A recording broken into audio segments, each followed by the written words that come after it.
Late 1968, the balance of violence in the Vietnamese countryside still favors the side that can choose when and where a fight begins. For Viet Cong and North Vietnamese army units operating along supply routes and firebase perimeters, the jungle remains a shield as much as a battlefield. Dense foliage limits visibility to tens of meters.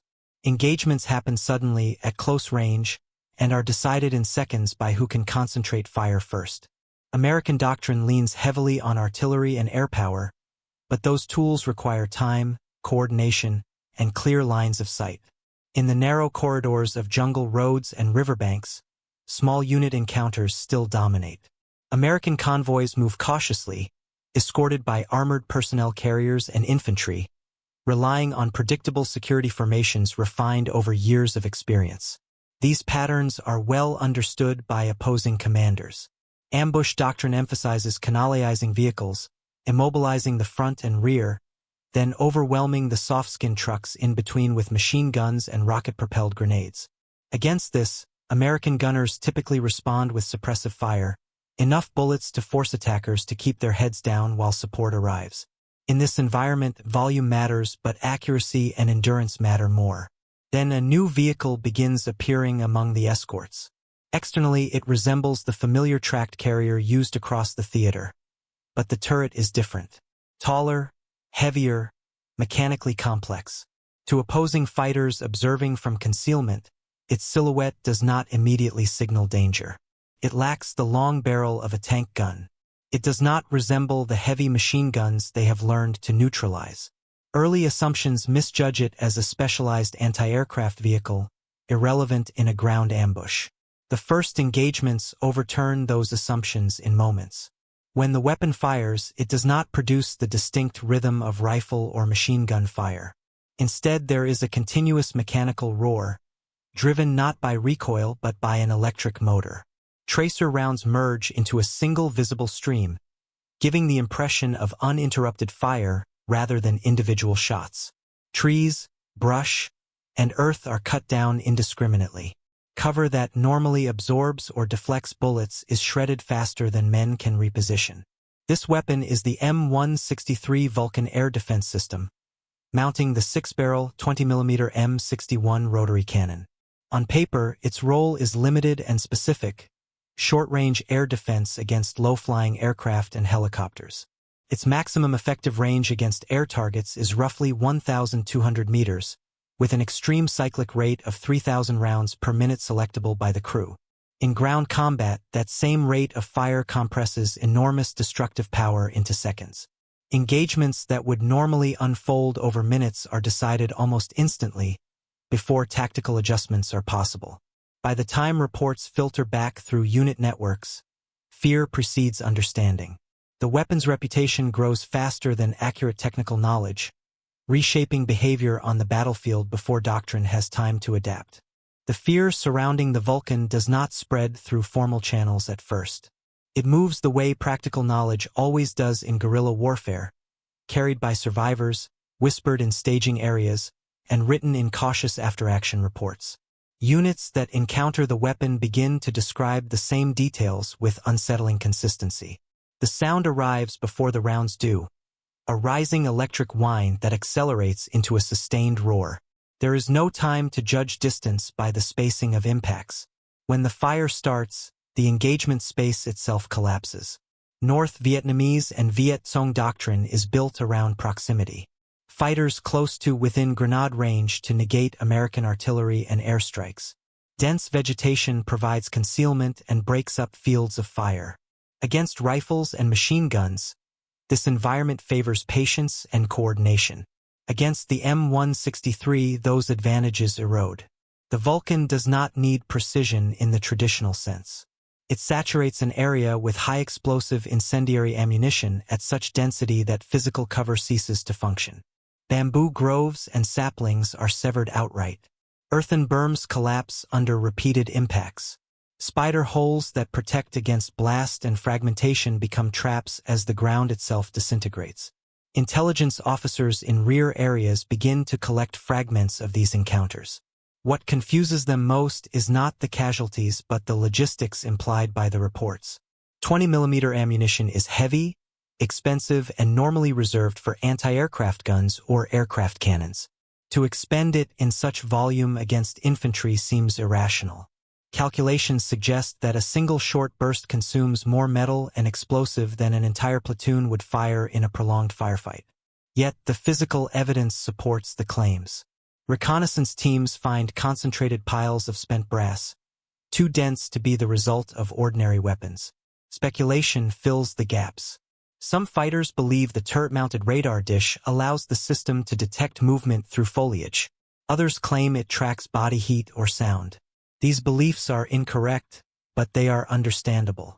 The presence of radar, associated with surface-to-air missile sites and high-altitude air defense, implies automation and reach beyond human senses. Fear becomes amplified by uncertainty. Units delay or cancel attacks when reports suggest a Vulcan-equipped convoy is in the area, even when it is unclear whether the system is operational. At higher levels, analysts attempt a more disciplined assessment. Photographs taken from a distance identify the platform as a modified armored carrier, not a tank. The turret designation, M741, indicates a self-contained weapon system rather than an ad hoc mounting. The radar, identified as a short-range tracking set, raises further questions. Why field a radar-guided gun in terrain where line of sight is measured in meters, not kilometers? The answer is not yet clear, but the effect is unmistakable. The Vulcan has altered the risk calculus of close-range ambush. It introduces a form of firepower that collapses time, leaving no window for maneuver once it engages. By the end of 1969, the weapon's psychological footprint extends well beyond its limited numbers. Its presence forces a reevaluation of assumptions that have guided jungle warfare for years, even before its technical limitations are understood. As the shock of early encounters fades, the response shifts from fear toward analysis. For the North Vietnamese command structure, understanding the Vulcan becomes a priority not because it appears invulnerable, but because it threatens a core principle of their ground strategy. Guerrilla warfare depends on predictable enemy limitations. Every American system, no matter how advanced, is assumed to have a constraint that can be exploited. The task now is to identify which assumption about the M163 is false. Technical specialists begin by stripping away the mythology. Contrary to battlefield rumors, the radar mounted on the Vulcan is not a search system. It does not sweep the jungle for hidden targets. Its function is limited to range measurement, calculating the distance to objects already identified visually by the gunner. Designed to help track fast, reflective aircraft against open sky, it performs poorly amid ground clutter, humidity, and vegetation. This realization is critical. The system is not autonomous, and it does not see what its crew cannot see. This discovery reframes the weapon. During daylight, when targets are visible and engagement ranges are short, the Vulcan is devastating. At night, in rain, or in heavy smoke, its effectiveness depends entirely on human perception. The rate of fire remains terrifying, but the probability of meaningful hits drops sharply without a clear aim point. This explains inconsistencies in casualty reports. Some units are destroyed in seconds, while others escape after chaotic but inaccurate fire. Attention turns to the gun itself. Unlike conventional machine guns, the Vulcan's barrels are driven by an external electric motor. This eliminates the risk of stoppages caused by misfires or fouling. A dud round does not halt the weapon. It is simply rotated out of the firing position. The advantage is relentless output. The disadvantage is dependency on electrical power and ammunition supply. Without power, the gun is inert. Without ammunition, it is merely dead weight. Logisticians calculate the implications. The M163 typically carries approximately 2,000 rounds of ready ammunition. At the maximum firing rate of 3,000 rounds per minute, sustained fire exhausts this supply in well under 1 minute of trigger time. Reloading is slow and complex, requiring trained crews and exposing the vehicle during the process. This creates a vulnerability window, but exploiting it requires forcing the gunner to fire without presenting a decisive target. Attempts are made. Units experiment with noise, flares, and diversionary fire intended to provoke long bursts. Results are mixed. American crews adapt quickly, shifting to controlled, short-duration bursts that deliver lethal density without wasting ammunition. Doctrine evolves in real time. The Vulcan is no longer used as a panic weapon, but as a precision area denial system, fired only when the crew can visually confirm movement. What emerges is a clearer picture of the system's role. It is not a general-purpose solution to jungle warfare. It is a specialized answer to specific tactical problems: convoy defense, base perimeter protection, and rapid reaction against exposed infantry. Its power lies not in automation or sensors, but in compressing overwhelming firepower into extremely short intervals. Once understood, it becomes less supernatural and more dangerous, because its limitations are now paired with deliberate employment. By the early 1970s, the Vulcan's role on the battlefield begins to shift again, driven less by theory and more by the changing character of the war itself. What began as a counter to low-altitude aircraft and an improvised answer to convoy defense is now being tested against problems it was never designed to solve. The conflict is becoming more conventional. Large unit maneuver, armor, and coordinated assaults are re-emerging as dominant features, particularly along key avenues of approach in the south. For North Vietnamese planners, this shift reduces concern about the Vulcan. The weapon is widely understood as lethal against exposed infantry, but irrelevant against armored vehicles. A 20mm projectile lacks the mass and velocity to penetrate the frontal armor of main battle tanks like the T-54. Doctrine reflects this assessment. Tank crews are instructed to prioritize American armor and ignore lightly protected carriers, assuming they can be destroyed at leisure once the main threats are neutralized. Combat proves otherwise not through penetration, but through disruption. When Vulcan-equipped vehicles engage armored formations, the effect is immediate and counterintuitive.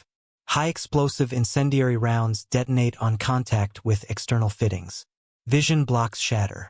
Antennas are severed. Exposed fuel drums ignite. Periscopes, optics, and machine guns mounted on commanders' hatches are destroyed in seconds.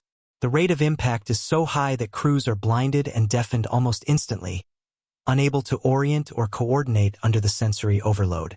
Inside the vehicle, the physical stress is severe. Repeated impacts transmit shock through the hull, rattling instruments and overwhelming crew members accustomed to discrete hits rather than sustained vibration. Tracks can be damaged indirectly as fragments and blast effects compromise components never intended to absorb continuous external punishment. Tanks that remain mechanically intact are nonetheless rendered combat ineffective, forced to withdraw or abandoned due to loss of situational awareness. This phenomenon exposes a doctrinal gap. Anti-tank warfare is traditionally framed around penetration and kill probability.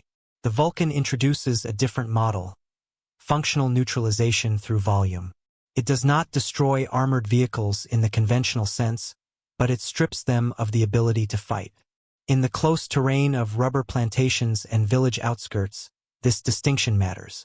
An immobilized or blinded tank is as tactically defeated as one that has been physically breached. These engagements force a reassessment within North Vietnamese technical branches. The Vulcan is no longer categorized solely as an anti-infantry terror weapon. It is understood as a system that weaponizes industrial capacity, converting ammunition expenditure into battlefield dominance through saturation rather than precision. The economic imbalance is stark. Each burst expends resources at a scale that would be unsustainable for most militaries, yet it remains acceptable for a force with deep logistical reserves. The broader implication is unsettling. The weapon's effectiveness has little to do with the skill of its crew or the sophistication of its sensors. It derives from the willingness to trade material for certainty. In a war where one side measures success in endurance and the other in output, the Vulcan represents an extreme expression of that disparity. As analysts continue to trace the Vulcan's lineage, a deeper and more unsettling realization emerges. The M163 is not the product of a ground force design philosophy at all. This core component, the M61 rotary cannon, originates in an entirely different domain: aerial combat. Developed during the height of Cold War airpower competition, the gun was engineered to solve a problem measured in fractions of a second. In a supersonic engagement, a fighter pilot may only have a brief firing window as an opposing aircraft crosses the nose. The solution was overwhelming instantaneous fire, dense enough that probability would substitute for precise aim. This origin explains design choices that once seemed illogical. The electrically driven barrels, the extreme rate of fire, and the reliance on radar-assisted ranging all make sense in the air-to-air environment. They make far less sense when transplanted into ground combat. Yet it is precisely this mismatch that gives the Vulcan its psychological weight. To those facing it on the ground, the weapon behaves in ways that violate expectations built around traditional infantry arms. It is not firing bullets in sequence. It is flooding space with metal. Understanding this lineage also reframes the radar myth. The sensor was never intended to detect concealed ground targets. It was designed to measure distance to reflective objects moving rapidly against open sky. In the jungle, clutter overwhelms its signal, forcing crews to rely on optical sights and direct observation. The weapon's fearsome reputation, then, is not the result of advanced automation but of raw mechanical throughput applied at close range. Medical officers studying battlefield casualties add another layer to this picture. 20mm high-explosive incendiary ammunition is engineered to detonate after minimal penetration, maximizing destructive effect against thin aircraft skins and internal systems. When employed against human targets, the results are catastrophic. Injuries do not resemble conventional gunshot wounds. They reflect localized blast effects, fragmentation, and thermal damage concentrated into a narrow zone. Even brief exposure to a burst produces casualties that overwhelm field medical capabilities, reinforcing the weapon's reputation as something qualitatively different from rifles or machine guns. The strategic implication becomes unavoidable. The Vulcan is not simply a weapon. It is a statement of industrial warfare. It converts manufacturing capacity and logistical reach into immediate battlefield dominance. The cost exchange is radically asymmetric. Ammunition measured in kilograms and dollars is spent to neutralize individuals equipped at minimal expense. This imbalance magnifies the psychological impact far beyond the weapon's actual footprint on the battlefield. Yet the same factors that make the Vulcan terrifying also constrain it. It is loud, conspicuous, and dependent on constant resupply. Its appetite for ammunition ties it to secure logistics and predictable operating areas. In isolation, without support, it becomes vulnerable. By the time this contradiction is fully understood, the war itself is changing again, and the Vulcan's legacy is shifting from tactical tool to symbol of a broader doctrinal divide. By the time American forces begin their final drawdown, the M163 Vulcan has already outgrown its limited numbers. Its physical presence on the battlefield is modest, but its psychological footprint lingers well beyond individual engagements.